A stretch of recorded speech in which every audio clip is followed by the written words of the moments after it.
The only thing I lost in my speech notes, but the problem with my speech notes is that I write things out. I can't read my own writing, but I hope it commits to me when I do it. Can you all hear now? Is that okay? That's better. I can see it. So, this campaign has a number of principles surrounding it, and they are quite important ones. First of all, you may have noticed, those of you that read some newspapers when in a newsagent or over somebody's shoulder on a bus or something like that, some very unkind things have been said about us, about our campaign, about me, and many other people. We have taken a view, and as a view I've taken all of my life, that whatever personal abuse is thrown around, I don't reply, I don't make any personal abuse, I don't get involved in that kind of politics, because that kind of politics is puerile, lowers the whole tone of everything. I'm much more interested in the political issues that are facing everyone in this country, facing the Labour Party, and how we go about changing that, rather than indulging in that kind of ridiculous...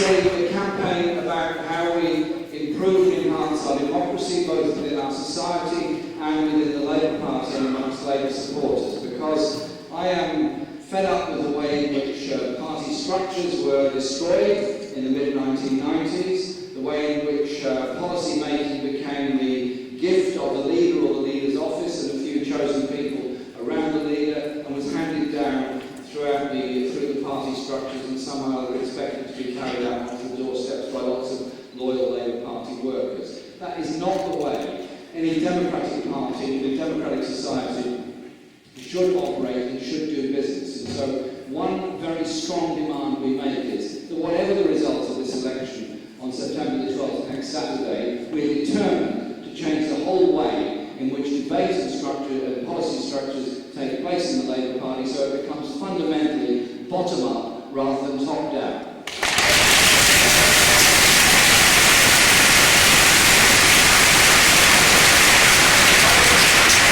The enthusiasm, the ambition, the ideas are there in every one of us. We've all got knowledge, we've all got ideas, we've all got ambitions, we all think of things that could be done better and could be done differently. So we need that space, that platform, that opportunity that people can put those views forward. I'm very determined that that should be the case. We also have to face some unpleasant realities and truths. We lost the election in 2010, we lost the election in 2015. We went through a banking crisis, which Richard Murphy has explained, in the late period 2008, 9, 10. That banking crisis was brought about by deregulation, brought about by bankers' greed, brought about by tax havens and tax avoidance and tax evasion, brought about by an entirely and unforgivably relaxed attitude towards the levels of inequality within our society. That banking crisis is not caused by those that clean our streets, that care for us in our hospitals, look after people in care homes, work in call centres, or any other ordinary or low-paid job. It was brought about by unbelievable levels of greed, unbelievable levels of mismanagement, and as a result the government had to buy up bank shares and also put £385 billion worth of quantitative easing into the banking system. So far so good, they had to do that, that was the right thing to do. But, and the big but is this, why were those shares placed in the holding company which could then be sold off, and Osborne is now doing that at a loss, they're not his to sell, they're ours to keep, and why do we then say, or did we then say, that the only solution to this is to set an arbitrary date to pay down the debt, an arbitrary date to move into budget surplus, and in the meantime, cut almost every single area of public expenditure which affects the poorest and most vulnerable the hardest, has created the greatest levels of inequality, greatest levels of poverty for a very long time in our society, and the greatest levels of utter destitution for some people within our society. It was an uncaring approach, it was a wrong approach. Surely we have to recognise that austerity is not an economic imperative. Austerity is a political agenda which is accompanied by the idea of rolling back the state, rolling back the public services, and creating a much more individualised society rather than a collective society. And with that, of course, you get greater levels of inequality, greater levels of poverty, and absurd levels of wealth for for a small minority in our society. Is that something we should really be even countenancing in the Labour Party or the Labour movement, or should we be offering something very, very different?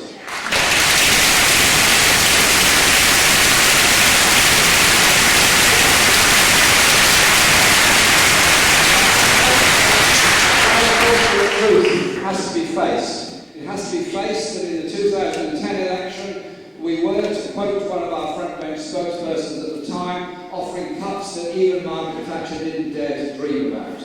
In the 2015 election there was good stuff in the manifesto, no question about that, but the problem with it was to be accompanied by still more cuts in central government expenditure, still more reductions in various ministries, still more job losses, still more people moving out of fairly reliable public sector employment into unreliable zero-hours employment in the private sector. We shouldn't even be in that place or on that agenda. We should be arguing for and doing something very different.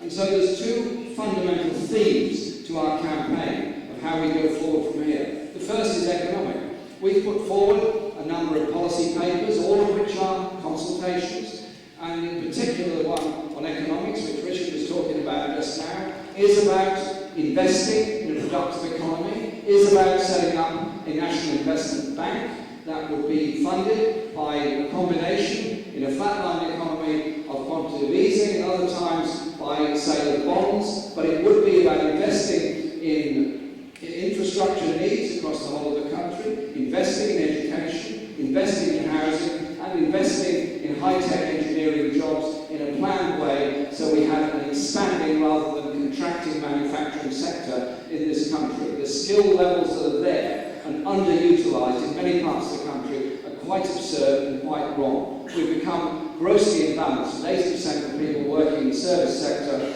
other European countries don't do that. They do things very differently.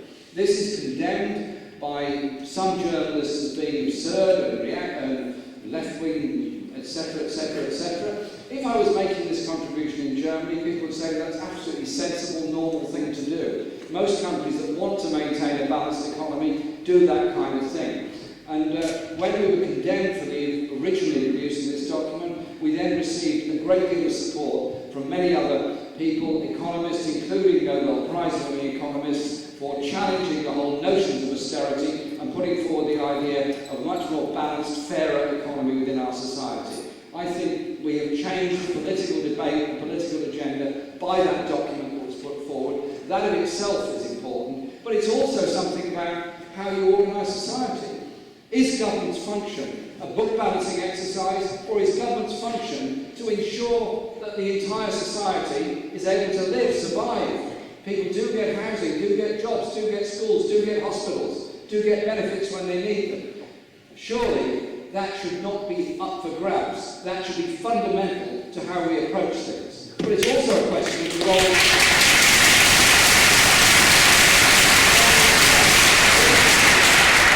We went down the road of private finance initiative during the last Labour government. I remember arguing about this when the very idea was dreamt up in the mid-1990s, before Labour came into office, and I was told by a lot of people in the Labour Party, shut up, don't raise those difficult questions because it might damage our chances of winning the election. I said, look, hang on a minute, this is absurd. What you're proposing to do is hand over whole swathes of the public services to the private sector in order to improve them, and we pay through the nose for it for a very long time.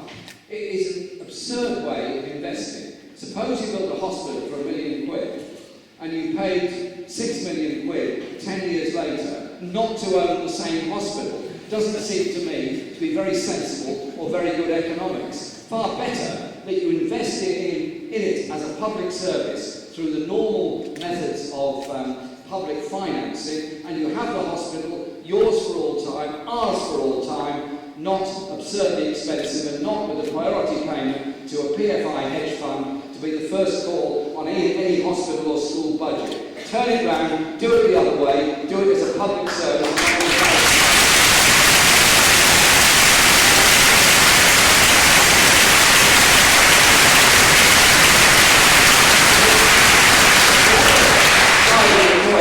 Is the question of how we deal with the issues of poverty, inequality and justice within our society.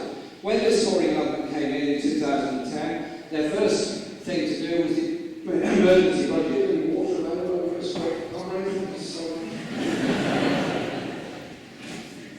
see why it's the best MP in Norfolk. Thank you, Clive. How we deal with the issues of welfare. The first thing that government did was to take a huge bite out of the welfare budget. They're now doing so again with the welfare reform bill. That welfare reform bill is a brutal piece of legislation if ever I saw one. It imposes an even lower benefit cap of 23,000 in London, 20,000 outside London, on the total benefit available to any one family.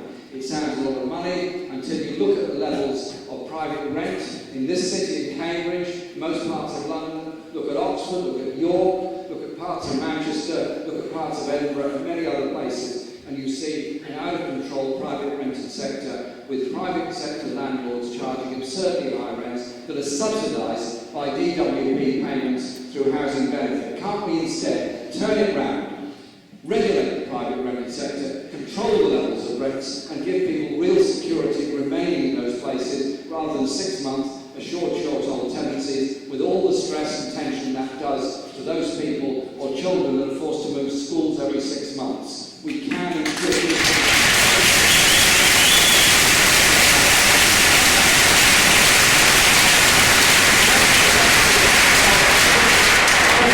work benefits that actually subsidise low wages within our society also has to be addressed. And so I understand and have seen the calculations done by the TUC on a £10 per hour minimum wage, which is doable, affordable, correct and proper, and gives people on low wages at least a reasonable chance of being able to survive normally. And also, I want to get rid of the youth rate on the national minimum wage. It seems to me grossly unfair and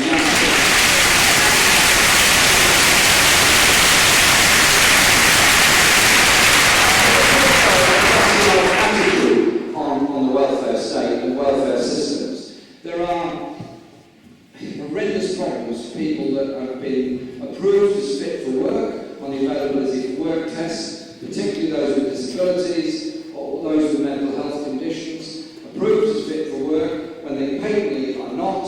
They then go through the trauma of losing benefits, the trauma of a long drawn out appeal in which they may or may not be successful. And if they are successful, then they go back onto those benefits and are able to continue their lives. If they're not, then they either lose benefits altogether because they're unable to take up work which they've been told they're fit for. The DWP was forced to reveal the figures on the number of people that have died and taken their own lives as a result of this process. What kind of brutality is it that we have a welfare system that is so cruel and so brutal on some of the most vulnerable and needy people in our society? They end up committing suicide out of fear of what is going to happen to them. It is simply wrong. We, as a Labour Party,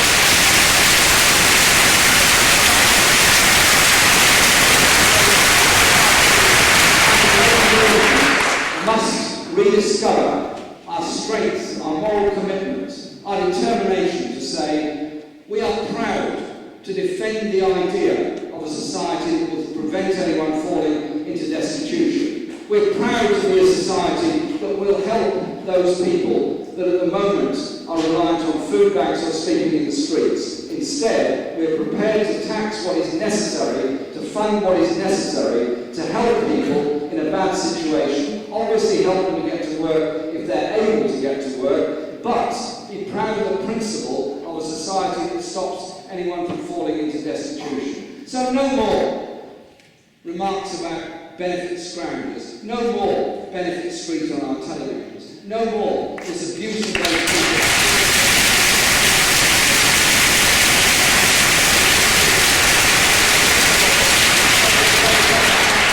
In order to live normally. There's something that we need to be strong and determined about.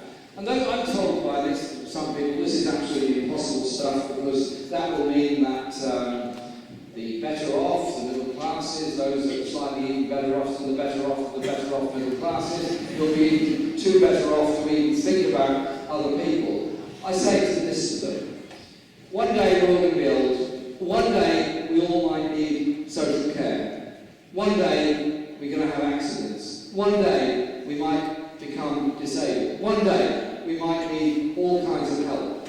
If there's no system there for the people now, there'll be no system there for you when that comes about to you. Do you want to live in a civilized society where we actually do care for all, or do you want to live in a society where we, as an article of national faith, pass by on the other side while fellow citizens are doing so very badly and in such a bad place? I think when you appeal to people on the basis of moral civilization, you do actually get support for it, and people do understand the kind of world that they want to live in. Attitudes can be changed.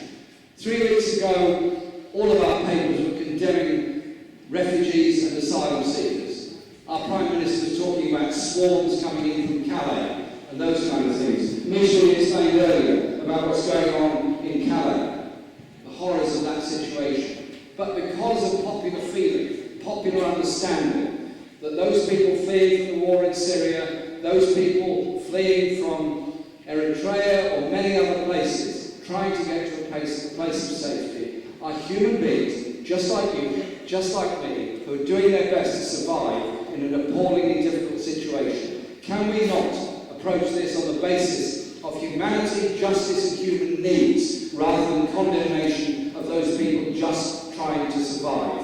We're a wealthy country, we can afford and should do a great deal more about it. If Germany is capable of taking in the number of refugees it has taken in, then this country must take in its share as well. But we must also play a part in trying to bring about a process that ends the source of the war, that ends the funding and arms supplies to ISIL and others, so we do bring about a political settlement and a political solution to the conflict in the whole region. But you can't achieve that if at the same time you condemn the victims of war and carry on selling arms to those that supply them, to those that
preschool education or preschool facilities has come up quite a lot. One of you might say that's surprising, another not. Think about how a child starts in life. If the parents have enough money to be able to buy them a childcare facility or preschool place or something like that until they start school, good. If they're very poor, they might get a free place, good. I want all children to be able to go to a preschool opportunity, I prefer to call it that, so they learn to play together with socialise together, to understand each other together, because those crucial early years are so important in forming attitudes for the future, attitudes towards each other, to other people, to children with special difficulties, learning needs, all those kind of things. Can't we say that we as a society are prepared to spend the money to provide a place for every child to go to a preschool facility rather than just the very poor or those that can afford it? I think it's a good for all of us if we're able to do that. Moving on to the I was formerly a councillor in Haringey before I became a Member of Parliament, and I valued the role of our authority as a local education authority, just as much as I value the role of my own local education authority in Islington, creating a family of schools. And I was very proud when a couple of years ago, council phoned me up and said, would I like to come to the Royal Albert Hall to watch the school's music concert? I said, yeah, I'd love to go there. So I went there. It was a huge affair, and it was, some of it was quite funny actually, because it was partly sponsored by the NUT, the Schools Music Association, and Michael Gove was invited as Education Secretary to speak, and was forced to acknowledge the contribution of the NUT to the event, which was quite good, hearing much of the words NUT, at which point a whole lot of children, not unconnected to the borough I came from, started booing it. In education at that time. And my borough had put on a concert as part of a whole evening of concerts in which they had the great ambition of a 100-piece orchestra and a 200-voice choir. Very, very ambitious. Those kids came from every school across the borough, and they did brilliantly. It was great, and we were all very proud of them. And I was just thinking, how did that come about? Because we had a family of schools, a family of education, music teachers and music advisors who were determined to achieve it. You couldn't have done that if our borough had consisted of 10 preschools and 20 academies all in competition with each other. You only achieve those things if you work together. So I want to see the academies and free schools brought back within the orbit of the local education.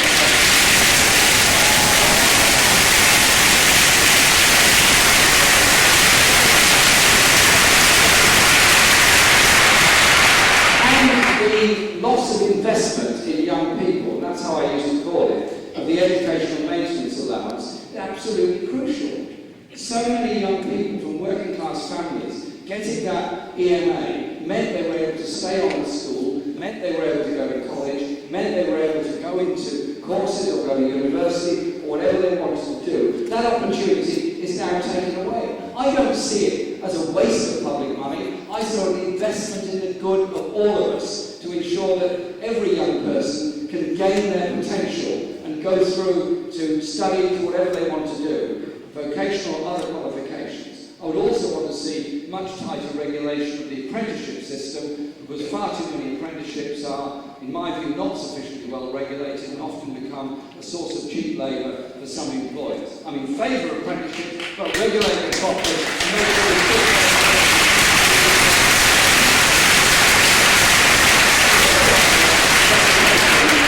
losing out on very badly is adult education. The Labour Party and the Labour movement have always been very proud of the idea, both for our own education and others, that we should have the ability to go back to college if you want to learn something, study something else. Not necessarily for an in-work qualification, but education for itself, for the value of learning, because we all benefit from each other's learning, knowledge and education. So can't we stop them destroying the adult education service, finance it properly, so that we do as a society, instead of closing libraries and closing facilities, say, hang on, these things are good for the individual, but good for society as a whole.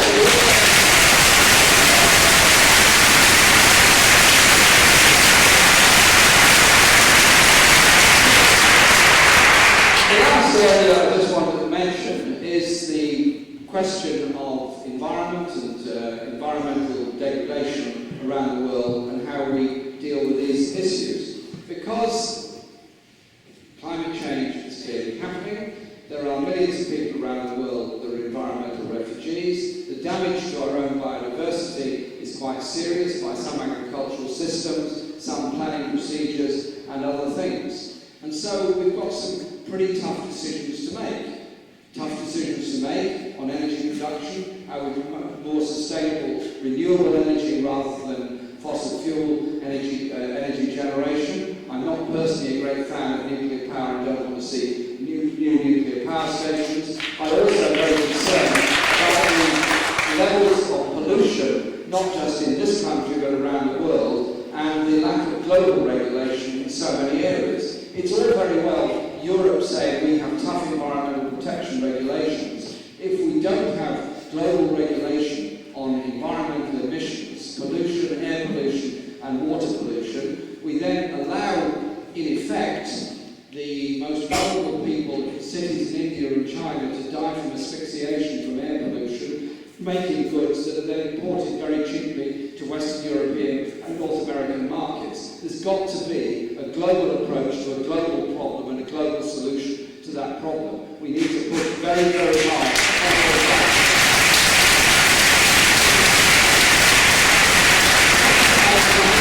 to protect our own biodiversity in our own way, in our own society, and look at the farming methods that go with it. These things are not options or add-ons. These are absolutely crucial for the kind of world we're going to leave behind for the next generation and the generation after that. And so that will mean challenging some free market economics. It will mean challenging things like the transatlantic trade and investment partnership.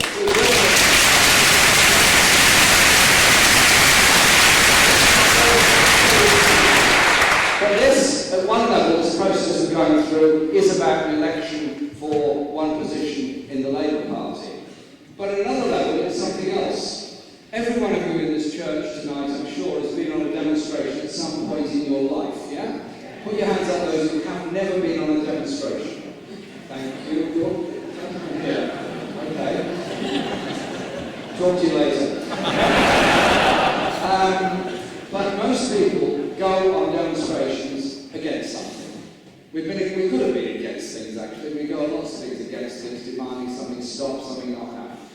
But this is something slightly different, because essentially it's a movement about optimism. It's a movement about ideas. It's a movement about hope. It's not just here. It's happening across Europe. It's happening in the USA with Bernie Sanders' campaign. It's happening in a lot of places.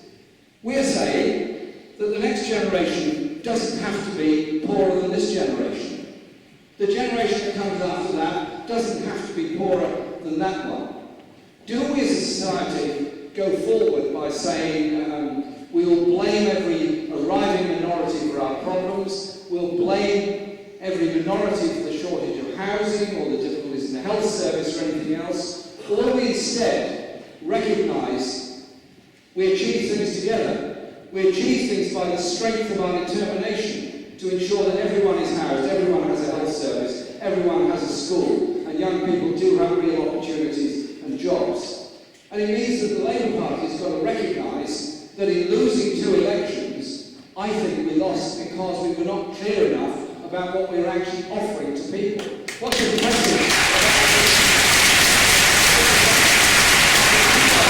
of older people that are coming back into the Labour Party or trade union activity because they see some possibility and some hope, and a number of young people that are attracted to this because it isn't just the usual sort of yard sucks knockabout politics, which is essentially about who's going to manage something next month, rather than about the fundamental ideas that you bring to the way we run.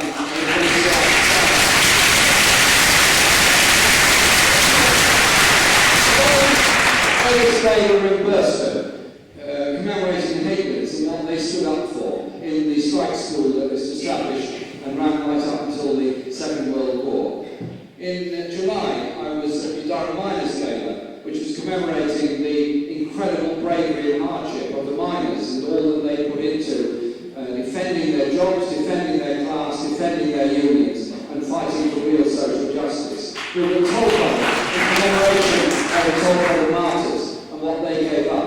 We have to recognise that the achievements in our society, the way we got the vote, the way women got the vote, the way we got the National Health Service, the way we got the Human Rights Act, the Equalities Act, Disability Discrimination Act, Race Relations Act, all those things didn't come by accident and didn't come by a couple of genii sitting around a table in the members' tea room in the House of Commons. They came from the joy, hope, imagination, aspiration of ordinary people coming together. We learned from the hardships that our forefathers and foremothers went through in order to try and bring about some decency and justice in our society. Let's not give up on our principles, give up on our history, give up on the principles that brought this movement into existence, but say they're as strong and relevant today as they've ever been, and they're as necessary and relevant today as ever before in a world of unbelievably powerful global corporations and frankly rather weak democracies to try and control what they do. There's a huge job of work to be done, and a huge job of work to be done in education and activation within our society.